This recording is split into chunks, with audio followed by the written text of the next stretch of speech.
It's 10 a.m. on WKYT Midmorning. New evidence in the search for a missing Kentucky teenager who police fear is with a man armed with a stolen gun. New details are emerging about a school bus crash that injured a handicapped boy in Clark County. And investigators identify one of the victims in a deadly Lexington crash. Tracking, alerting, protecting. This is WKYT Midmorning. Good morning and welcome in. It's nice to have you with us here on WKYT Thursday, rolling toward that weekend. I'm Bill Bryant. And I'm Barbara Bailey.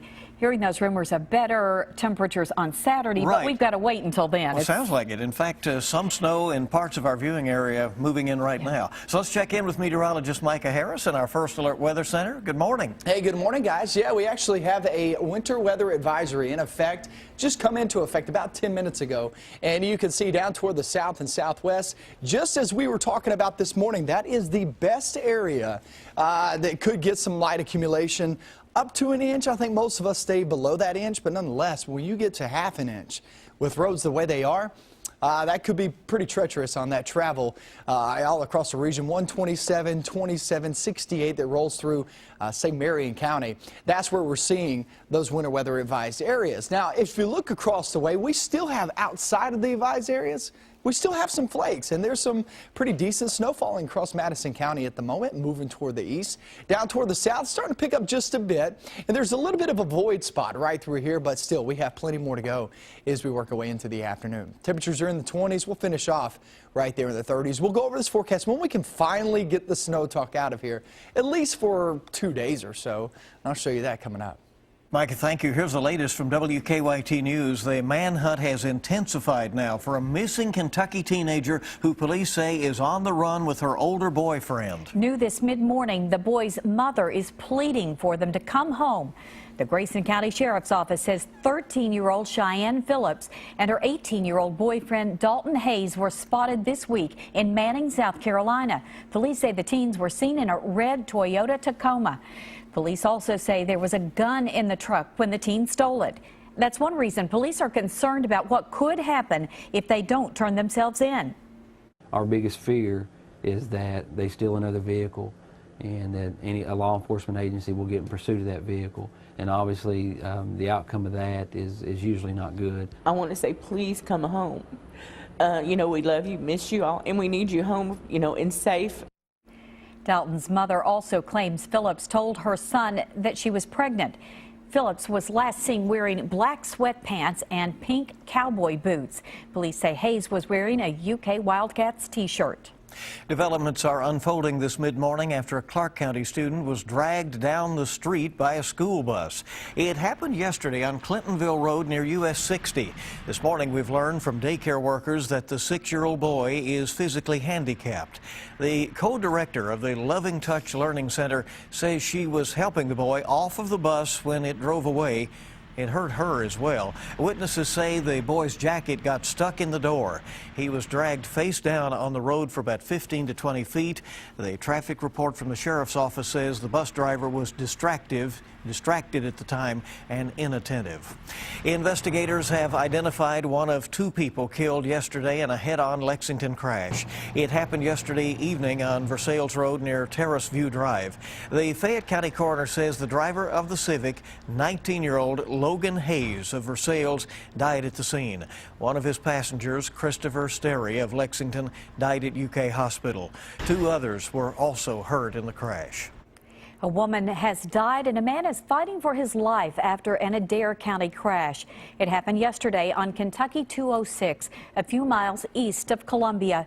State police say 38-year-old Brian Harvey and 40-year-old Ina Copley were in an SUV that ran off the road. Copley died and Harvey was taken to a Louisville hospital in critical condition. New developments this morning in a deadly police-involved shooting in Madison County. The Madison County Commonwealth's attorney says he's withdrawing from the Jesse Gibson case. Police say Gibson attacked a Lexington officer last year and led police on a chase that ended in Richmond, where he was shot and killed by police. The Richmond Register reports that David Smith is withdrawing because of a conflict of interest. He's working with 4 of the 8 officers involved in the shooting. The state attorney general's office will now take over the case. Police have identified the man accused of robbing a Lexington bank. Police issued an arrest warrant for 25-year-old John Nation. He is charged with robbery. According to Lexington police, Nation had a gun when he robbed the Central Bank on Richmond Road yesterday. Police say Nation was driving a white Toyota 4Runner and has a teardrop tattoo under one of his eyes.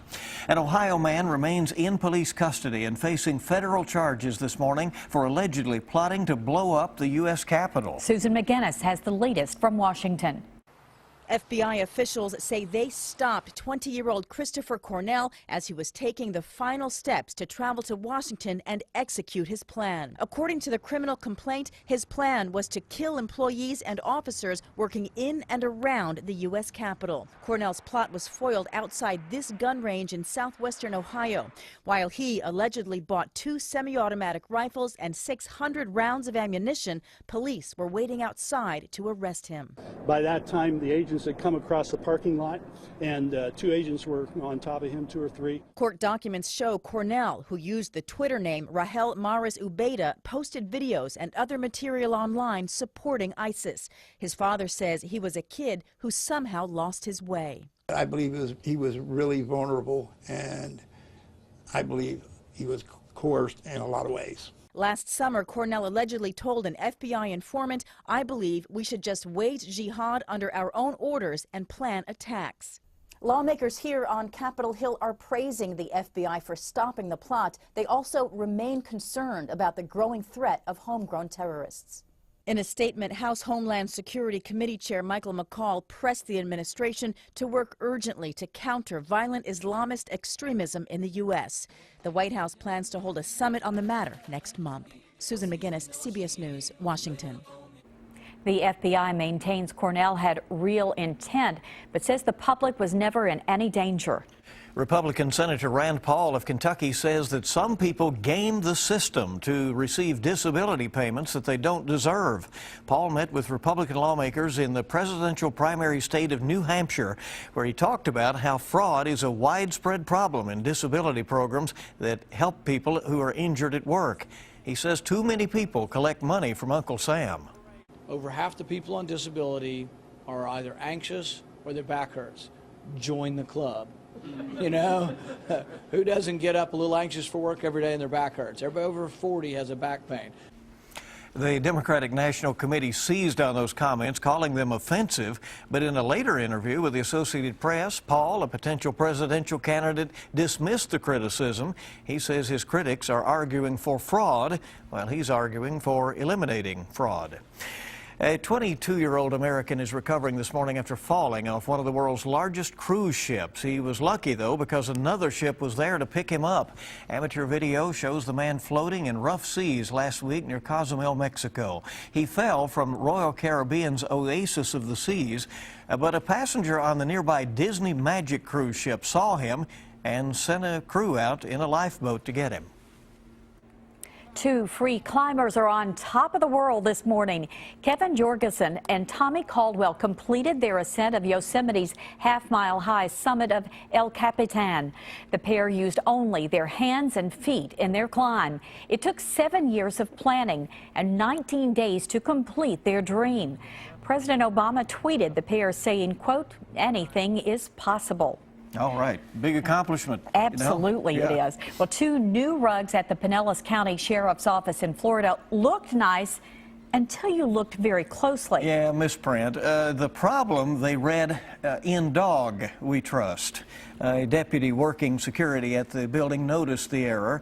A Sheriff's Office spokesperson said that the rug maker made the error and will replace them with the corrected versions. But there they go, rolling up those wrong ones. Yeah. Yeah, that's a big mistake right there.